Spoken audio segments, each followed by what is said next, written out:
আমাকে কবরে রাখা হবে। কবরে কতশো কত হাজার বছর থাকি, এটা তো ঠিক নাই। তারপরে কেয়ামত হবে, কেয়ামতের হাসরের মাঠ হবে, আল্লাহ বিচারে বসবেন।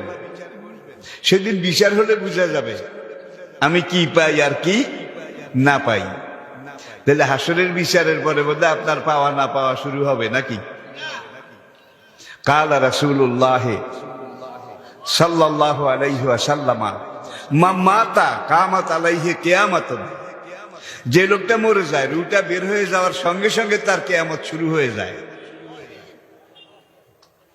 যদি আপনি নামাজি হন, রোজাদার হন, ইমানদার হন, সাহেবে কোরআন হন, ইসলামের পক্ষের শক্তি হন, তাহলে আপনার রূহ যখন কবজ করার জন্য আজরাইল এসে দাঁড়াবে, তখন আল্লাহ রাব্বুল আলামিন জান্নাতের একদল রহমতের ফেরেশতা পাঠিয়ে দেবেন।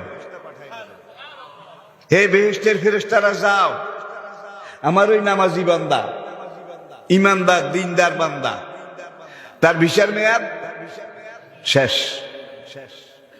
এখন তার রূহটা সম্মানের সাথে কবজ করিও, আদরের সাথে, আদবের সাথে কবজ করিও, সে যেন ব্যথা না পায়। সাকরাতুল মউত, মৃত্যু যন্ত্রণা, তাকে যেন বেশি কষ্ট না দেয়। তখন আজরাইল তার জান কবজ করার জন্য যখন বুকের উপরে চেপে বসে, আল্লাহ পাক ওই জান্নাতের একদল ফেরেশতা তাদেরকে ওই মুরমুষ নেককার ইমানদার নামাজি লোক তার রগের ভিতর দিয়ে তার শরীরের ভিতরে ঢুকাই দেয়। ঢুকাই দিয়ে বলে, আজরাইল এখন জান কবজ করবে। এটা বাস্তব, সবার জন্য অবধারিত। কুল্লু নাফসিন, সবাইকে মরতে হবে।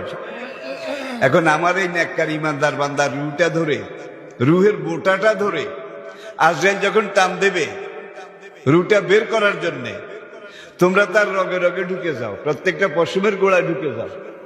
রুহটা যদি কোনখানে আটকে আজরাইল জোরে টানে, আমার নামাজি বান্দার কষ্ট হবে। ও নাজিয়াতে গারকান, সূরা নাজিয়াত বাংলা তাফসীর আপনারা দেখে নেবেন। তখন ওই ফেরেশতাদের কাজ হচ্ছে রুহটা যেখানে আটকে, ওরা তাড়াতাড়ি সেখানে আটকাটা ছুটাই দেয়। গাছের বেত টেনে নামাইতে দেখছেন কিভাবে নামায়? একজন নিচের থেকে টানে, আরেকজন গাছে ওঠে। যেখানে যেখানে লিল্লা বেতের গাছের ধরেছে, এগুলো আগে কেটে দেয়। কেটে দিলে বেতটা সহজে নেমে আসে, ঠিক কিনা বলেন?